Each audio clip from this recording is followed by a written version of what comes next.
1940 के दशक का एक पुराना शहर दिखाई देता है। आसमान में काले बादल छाए हुए हैं, चारों तरफ धुआं और आग है।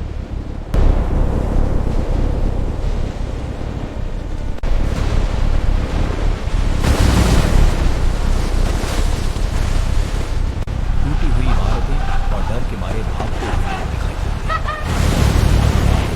और सफेद रंगों में युद्ध का दृश्य। जोरदार धमाके, धरती का कांपना और चारों ओर तबाही। एक पुराने रेडियो से युद्ध की खबरें सुनाई देती हैं। लोग खामोशी और डर के साथ उन खबरों को सुन रहे हैं। दुनिया का नक्शा दिखाई देता है, देश लाल रंग में बदलते जा रहे हैं।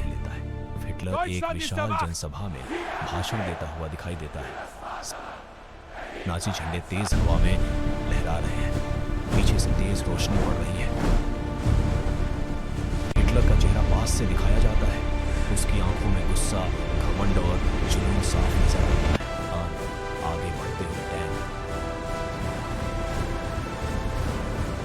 ऊपर उड़ते हुए लड़ाकू विमान, जोरदार विस्फोट और गोलियों की आवाजें वातावरण को दहला देती है। अस्पताल का दृश्य, ठीक हो जाए। घायल सैनिक और आम लोग की दर्द से कराह रहे हैं।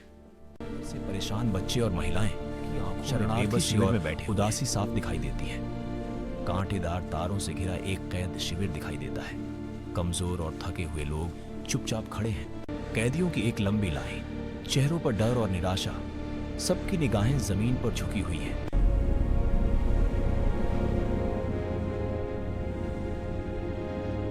जूते और कपड़ों के ढेर दिखाई देते हैं जो लाखों बेगुनाह लोगों की कहानी बिना शब्दों के बयान करते हैं। हिटलर अकेला बैठा हुआ है, चेहरे पर हार और डर साफ झलक रहा है।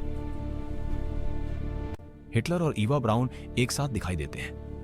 माहौल शांत लेकिन बेहद भारी है। बर्लिन शहर पर हमला, आग, धुआं और विस्फोट, दुश्मन सेनाएं आगे बढ़ती हुई, और जर्मनी की हार साफ नजर आती है।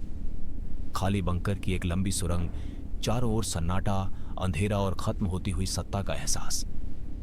युद्ध के बाद का शहर, टूटी हुई इमारतें, खामोशी और राख के बीच उगती हुई हल्की सुबह की रोशनी दिखाई देती है। आसमान में उड़ता हुआ एक सफेद कबूतर शांति और उम्मीद का प्रतीक बनकर उभरता है। पर्दे पर शब्द उभरते हैं, युद्ध कभी समाधान नहीं होता,